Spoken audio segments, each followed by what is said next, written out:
wabarakatuh. Perkenalkan, nama saya Cucu Fani Khairunisa dengan NIM 12330500143, jurusan Ilmu Hukum 4D. Di sini saya akan membahas mengenai perkawinan usia dini memicu perceraian untuk memenuhi salah satu tugas kuliah hukum acara peradilan agama yang diampu oleh Bapak Abdul Mufti Al-Basyari SHMH. Materi ini diangkat berdasarkan berbagai berita dan laporan resmi, salah satunya dari Pengadilan Agama Provinsi Jawa Barat dan laporan media seperti Kompas dan CNN Indonesia yang mencatat bahwa angka perceraian akibat pernikahan usia dini di Jawa Barat termasuk yang tertinggi di Indonesia.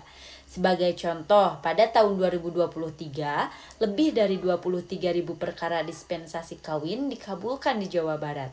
Dengan sebagian besar pengaju adalah remaja usia 15-19 tahun. Akibat kurangnya kesiapan mental dan ekonomi, banyak dari pernikahan ini berakhir dengan perceraian dalam waktu singkat. Permasalahan utamanya adalah tingginya angka perkawinan usia dini, terutama di wilayah pedesaan dan daerah dengan tingkat pendidikan rendah. Beberapa penyebabnya antara lain yang pertama tekanan sosial dan budaya.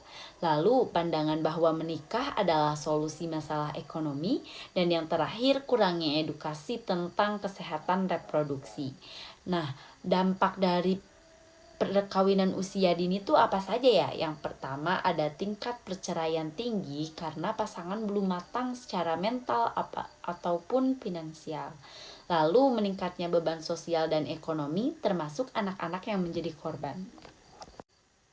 Selanjutnya dalil-dalil hukumnya, yang pertama ada hukum positif yang mana terdapat di dalam pasal 7 Undang-Undang Nomor 16 Tahun 2019 perubahan atas Undang-Undang Nomor 1 Tahun 1974 tentang perkawinan, yang mana usia minimal menikah adalah 19 tahun baik untuk laki-laki maupun perempuan. Namun dispensasi kawin masih memungkinkan diberikan oleh pengadilan agama dengan pertimbangan tertentu. Lalu ada hukum Islam. Dalam fikih, batas usia menikah tidak ditentukan secara pasti, namun baligh dan mampu menjalankan tanggung jawab pernikahan menjadi syarat penting. Baik, selanjutnya ada argumen pro dan kontra. Kontra perkawinan usia dini, satu, belum siap menghadapi konflik rumah tangga, yaitu dengan mudah terbawa emosi. Lalu yang kedua, terputusnya pendidikan yang berdampak pada masa depan ekonomi keluarga.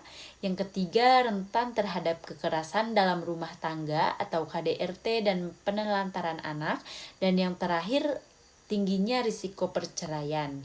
Lalu ada argumen pro dari sudut tertentu. Yang pertama, dianggap bisa menghindari zina atau pergaulan bebas. Lalu ada anggapan bahwa menikah muda itu lebih alami atau sesuai tradisi. Namun saya pribadi berpandangan bahwa argumentasi pro tidak cukup kuat jika dibandingkan dengan dampak negatif jangka panjang yang muncul. Hukum harus hadir bukan hanya untuk melegalkan tapi juga melindungi. Yang terakhir ada solusi yang diharapkan. Apa yang bisa kita lakukan? Yang pertama, pendidikan seksual dan kesehatan reproduksi harus dimulai sejak usia sekolah. Lalu pengetatan dispensasi kawin dengan pendekatan psikologis, medis, dan edukatif. Lalu pelatihan pranikah wajib terutama bagi pasangan muda. Lalu ada sosialisasi hukum dan dampak perkawinan dini oleh tokoh masyarakat dan agama.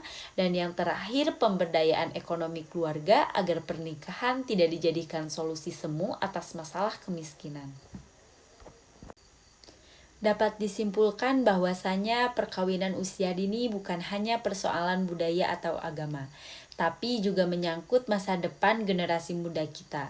Jika kita tidak mengambil sikap dan kebijakan yang bijak, maka akan semakin banyak anak-anak yang menjadi korban dari keputusan yang terburu-buru. Mari kita jaga generasi muda dengan pendidikan, bukan pernikahan yang dipaksakan. Mungkin cukup sekian pemaparan dari saya. Terima kasih.